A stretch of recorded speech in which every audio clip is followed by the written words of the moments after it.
안녕하세요. 오늘도 사연살롱을 찾아주셔서 감사합니다. 서울에 살고 있는 40대 여성이에요. 저는 가난한 집에서 태어난 장녀예요. 가정 형편이 어려워서 대학은 못 갔고 대신 어묵 공장에 들어가 몇 년간 격리 일을 하며 돈을 벌어야 했죠. 하지만 돈은 모이지 않았어요. 제게는 딸린 식구들이 있었거든요. 아빠가 일찍 돌아가신 탓에 동생들을 부양하는 건 제 몫이었어요. 아빠는 남봉꾼에 알코올 중독자였어요. 그래서 솔직히 그립지는 않아요.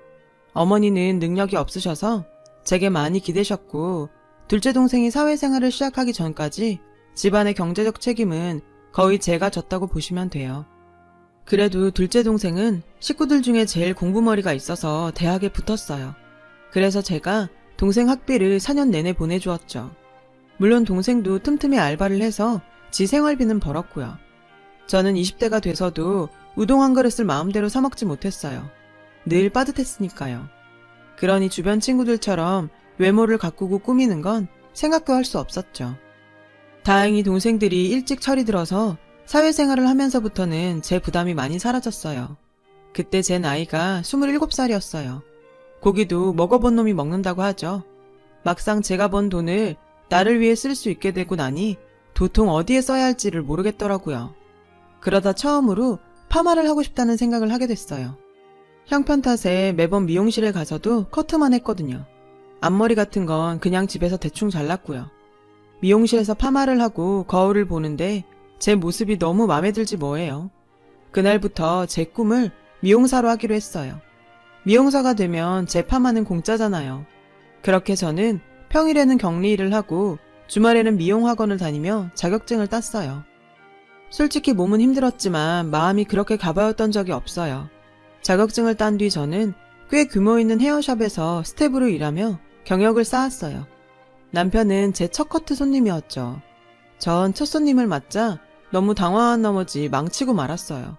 손님 머리에 500원짜리 동전만한 땜빵을 만든 거죠. 정말 크게 혼이 날 게 분명했어요.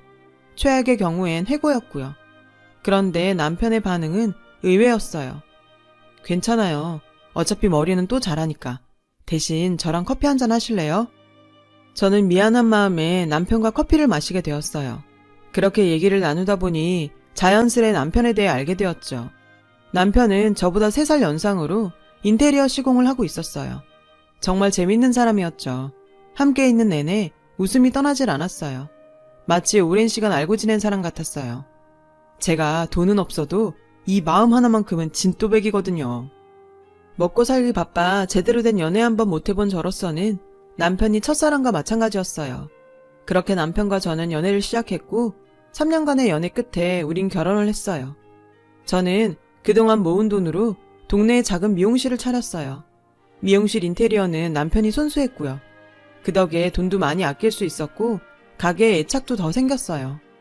남편 집안도 그리 넉넉하지 않았어요. 시부모님이 시골에서 농사를 짓고 계셨거든요. 부모 도움 받아 살 처지가 아니었던 남편과 저는 열심히 살았어요. 남들 다 쉬는 일요일에도 쉬지 않고 일을 했죠. 그렇게 둘이 합심해서 열심히 일한 덕분에 결혼 5년 차에는 대출을 끼고 낡은 빌라도 구입할 수 있었죠. 드디어 반지하를 탈출하게 된 거죠. 볼품없는 집이기는 했지만 그래도 우리 손으로 마련한 첫 집이라서 마냥 행복하기만 했어요. 집을 마련한 우리 부부는 이제 아이만 생기면 되겠다고 생각했어요. 그동안 사는 게 바빠서 따로 자녀 계획을 세우진 않았지만 그래도 늘 염두하고 있었거든요. 그러던 어느 날 시어머니께서 전화를 하셨더라고요. 사촌동생에게 빚보증을 서주었다가 집이 넘어가게 생겼다고 하시더군요. 면목 없지만 도와달라고 할 때라고는 너희밖에 없구나. 이번 한 번만 도와주면 안 되겠니? 어머니, 저희한테 그럴 돈이 어딨어요. 저번에도 저희가 돈 드렸잖아요. 이번엔 저희도 정말 안 돼요. 저는 정말 눈 딱 감고 모르는 척하고 싶었어요. 사실 그동안 시어머니가 저희 집에서 받아간 돈이 한두 푼이 아니었거든요. 남편 동생들의 결혼식 비용, 각종 크고 작은 경조사비까지 끝도 없었죠. 저희도 넉넉한 형편이 아니라는 걸 아시면서도 매번 저희한테 기대셨죠. 그때마다 이렇게 말씀하셨고요. 너희는 돈 들어갈 애가 없잖니. 애만 있어도 내가 이런 부탁 안 했다. 종수한테는 비밀로 하고, 알았지? 제 아킬레스건을 건드리시며 당신 아들한테 함구하란 말도 잊지 않으셨죠. 그럴 때면 전 아무 말도 할 수 없었어요. 어머님 앞에서 저는 어쨌든 애 못 낳은 죄인이니까요. 결국 이번에도 시어머니의 돈 문제를 해결해 드리기로 했어요. 그 즈음 저는 단골 손님이 늘어 하루 종일 서서 일을 해야 했어요. 너무 무리를 했던 탓일까요? 저는 손님 머리에 염색을 하던 중 그만 그대로 쓰러져 버렸지 뭐예요. 손님의 신고로 구급차에 실려갔다는데 기억이 하나도 없었어요. 눈을 떠보니 병원이더군요. 이런저런 검사를 한 뒤 결과를 확인한 의사 선생님이 제 침상으로 오셨어요. 그런데 표정이 좋지 않더라고요. 그리고 의사 선생님 입에서 나온 말은 너무나 충격적이었어요. 환자분, 임신하신 걸 모르셨나요? 임신 초기라 안정이 필요했는데 안타깝지만 유산되셨습니다. 몇 가지 검사를 더 해봐야 알 것 같으니까 일단 안정을 취하고 계세요. 믿을 수가 없었어요. 제가 임신이라뇨. 저는 제가 임신한 줄도 몰랐거든요. 알았다면 그렇게 무리하지 않았겠죠. 단지 스트레스 때문에 생리가 며칠 늦는다고 생각했을 뿐인데. 유산됐다는 얘기를 들은 남편은 그 자리에서 엉엉 울었어요. 의사 선생님 말이 제가 자궁이 약한 편인데 유산 후에 상태가 더 안 좋아져서 임신 확률이 희박해졌다고 하더라고요. 청천벽력과도 같은 말에 저는 아무 말도 할 수 없었어요. 그저 눈물만 흐르더군요. 그날 이후 저는 한동안 우울증에 빠져서 미용실도 열지 않고 집안에 틀어박혀 지냈어요. 여보, 나는 자식 낳으려고 당신이랑 결혼한 거 아니야. 난 당신만 있으면 돼. 그러니까 다른 생각하지 말고 서로만 보고 살자. 응? 우리만 행복하면 되는 거야. 시래에 빠져있던 저를 구한 건 남편의 따뜻한 말 한마디였어요. 그렇게 저희 부부는 둘이서 서로를 바라보며 열심히 살았어요. 하지만 전 잘 알고 있었어요. 남편이 아이들을 좋아한다는 걸요. 가끔 남편과 장을 보러 마트에 가면 그이의 눈은 어김없이 마트에서 뛰어다니는 아이들한테 가 있었거든요. 저는 그 모습을 못 본 척 해야 했어요. 둘만 지내면 적적할 것 같아서 우리는 유기견 센터에서 잡종 강아지 한 마리를 데려와 키우게 되었어요. 전에 살던 집에서 파양당했다는데 그렇게 그늘진 표정의 개는 처음 봤어요. 마치 자기가 버려진 걸 아는 것만 같았죠. 그래서 더더욱 녀석을 보다듬게 됐어요. 이름은 콩이라고 짓고 자식처럼 키우게 되었죠. 수제 간식도 해먹이고 어디를 가든 늘 데리고 다녔어요. 그러던 어느 날 생리가 끊겼어요. 유산 몇 달 후부터는 꼬박꼬박 주기를 넘긴 적이 없었거든요. 저는 날짜 계산을 해보고 임신일 거라고 생각했어요. 100% 불임이 아닌 확률이 희박한 난임이었기 때문에 임신 가능성이 있다고 믿었으니까요. 저는 떨리는 마음으로 일단 산부인과를 찾아갔어요. 괜히 섣불리 남편에게 알렸다가 혹여 실망하는 모습을 보게 되지 않을까 걱정이 됐거든요. 그런데 불행은 늘 예기치 못한 순간에 찾아오는 건가 봐요.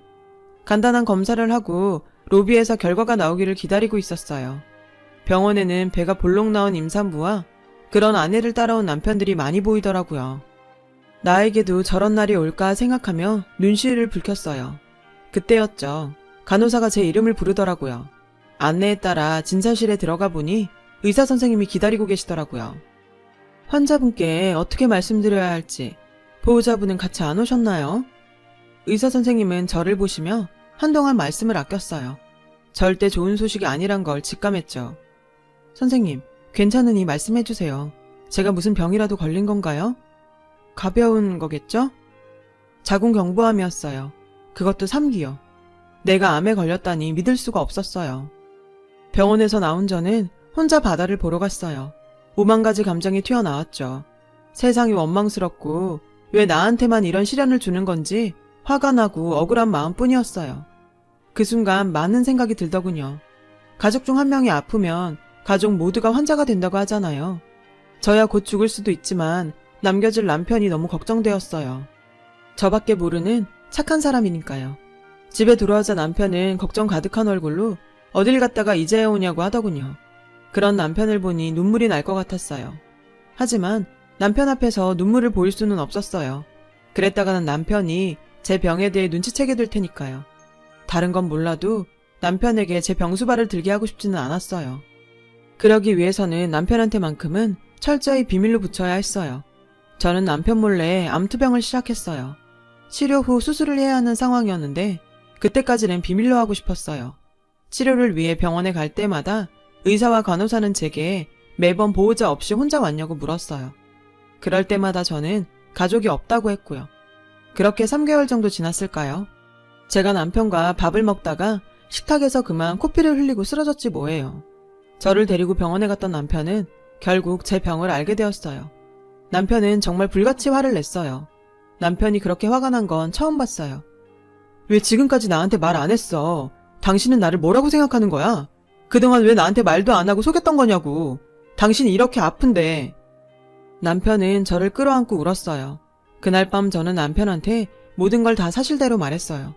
당신한테 해준 것도 없는데 아픈 마누라 병수발까지 시키기 싫었다고요. 이혼해 줄 테니 좋은 사람 만나서 새 출발하고 살라고 말이죠. 그냥 내 뜻대로 해줘요. 그게 내 마지막 소원이에요. 마지막? 그런 재수없는 소리 하지 마. 남편은 제게 크게 화를 냈어요. 그리고는 무슨 수를 써서라도 저를 살려내겠다고 하더군요. 그러니 마음 단단히 먹고 치료에만 전념하라고요. 저는 수술을 위해 병원에 입원했어요. 그런데 꼬박꼬박 병원에 오던 남편이 언제부턴가 병원을 찾아오는 횟수가 현저히 줄기 시작하더라고요. 하지만 병원에 오면 엄청 잘해주었어요. 같은 병실 사람들과 간호사들한테 저를 잘 부탁한다고 먹을 것도 수시로 사다 날랐죠. 저는 병문안을 온 친구에게 이 사실을 말했어요. 그러자 친구는 혹시 남편이 바람난 거 아니냐고 하더군요. 네 남편이 그럴 사람이 아니란 건 알지만 요즘 그런 사람들이 좀 많니? 이런 말하기 뭐하지만 너무 믿지 마. 몸이 아프다 보니 마음도 약해지더군요. 친구에겐 그럴 일 없다고 말했지만 솔직히 흔들렸어요.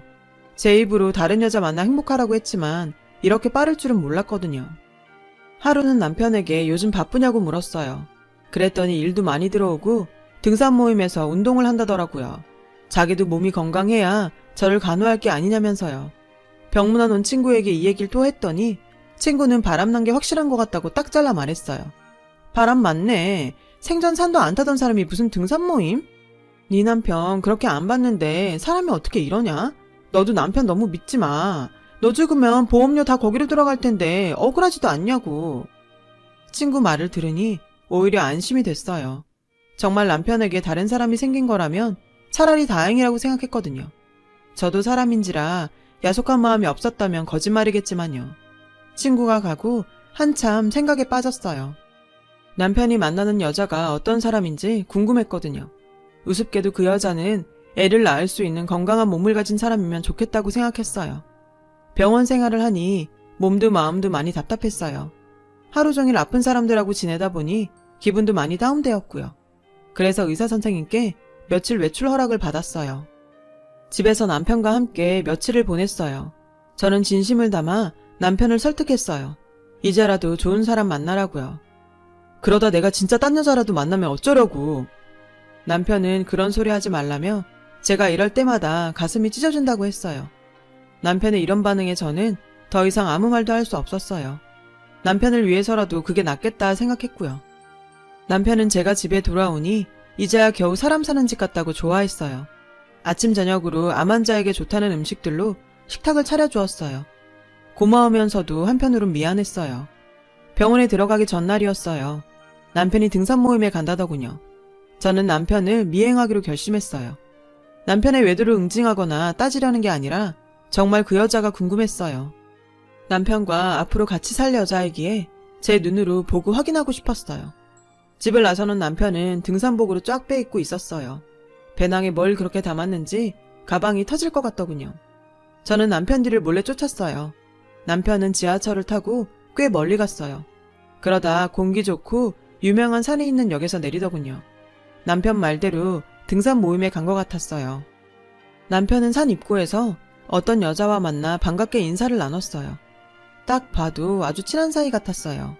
등산 모임이라더니 회원이라고는 여자와 남편 둘뿐이더라고요. 거리가 멀어서 무슨 얘기를 하는지 알아들을 수 없었지만 분위기만 봐서는 매우 다정해 보였어요.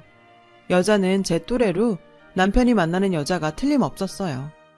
여자는 한눈에 보기에도 아픈 저와는 달리 건강하고 밝은 사람 같았어요.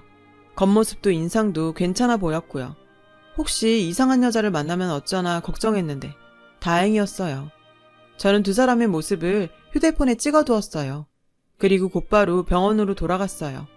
며칠 후 병원에 온 남편에게 그날 찍은 사진을 보여주었어요. 여보, 나 다 알아. 그러니까 나 때문에 숨기지 않아도 돼. 내가 말했잖아. 좋은 사람 만나라고. 괜찮은 사람 같더라. 그러니까 몰래 만나지 말고 이 여자랑 살아도 돼. 당신이 생각하는 그런 거 아니야. 당신은 병원에서 치료받을 생각이나 하지. 왜 거기까지 따라온 거야? 그러다 또 쓰러지면 어쩌려고. 남편은 되려 화를 내곤 뛰쳐나갔어요. 그 후로 남편은 한동안 병원에 찾아오지 않았어요. 서운하긴 했지만 이렇게라도 정리하는 게 맞다고 생각했어요. 며칠 뒤 웬 남자한테 전화가 왔어요. 남편과 통화하고 싶다고 하더군요. 누구길래 제 남편을 찾느냐고 물었더니 자신은 타일 시공업자라고 하더라고요. 남편 의뢰로 공사를 맡았는데 연락이 안 된다고 하더라고요. 연락망에 있던 제 번호로 연락한 거고요. 의아했어요. 이런 와중에 공사라니요. 남편은 공사장에서 무릎을 크게 다친 후로 공사장에는 나가지 않았거든요. 아직도 비만 오면 앓는 소리를 하는 사람이 말이에요. 저는 타일 시공업자에게 남편에게는 말하지 말라고 하고 남편이 공사한다는 곳 주소를 알아냈어요. 주소를 보니 지난번 남편이 등산을 하던 그 동네더라고요. 순간 그날 보았던 여자가 떠올랐어요. 그 여자 집이 그 근처인 모양이었어요. 벌써 그 여자 집에 살림까지 차린 것 같더라고요. 이럴 바에는 차라리 삼자대면을 하는 게 나을 것 같았어요. 그래서 병원을 나와 곧장 택시를 타고 그 주소로 찾아갔어요. 하필 무슨 집이 산 중턱에 있더라고요. 택시 기사님이 슬슬 짜증을 내더라고요. 이런 산골짜기에 뭐가 있다고 가세요? 날씨도 험한 게 비가 쏟아질 것 같구만. 택시에서 내려 하늘을 보니 정말 비가 후두둑 쏟아질 것처럼 먹구름이 가득했어요. 마치 제 인생처럼 말이죠. 그리고 눈앞에 조그만 흙집이 보였어요. 남편과 그 여자는 보이지 않더라고요. 그때였어요. 어디선가 까르르 웃는 여자 웃음소리가 들렸어요. 저는 소리가 들리는 쪽으로 걸어갔어요. 아이, 장난치지 마. 옷에 다 묻잖아. 마음의 준비는 했다지만 막상 여자의 웃음소리를 듣고 보니 기분이 좀 그랬어요. 뒷곁으로 가보니 작업복을 입은 남편이 벽돌을 옮기고 있었어요. 그 옆에는 그때 봤던 그 여자가 있었고요. 그런데 그게 다가 아니었어요. 여자 옆에 처음 보는 남자가 여자한테 흑장난을 치고 있었죠. 제 남편은 아랑곳 않고 땀을 뻘뻘 흘리며 일을 하고 있더라고요. 이게 무슨 상황인가 싶었어요. 그 순간 거기에 있던 세 사람이 저를 발견하고는 다가왔어요. 때마침 비가 후두둑 쏟아지더라고요. 여보, 당신이 여긴 어떻게 왔어? 남편은 절 발견하고는 들고 있던 벽돌을 떨어뜨렸어요. 저는 현기증이 나서 바닥에 주저앉았죠.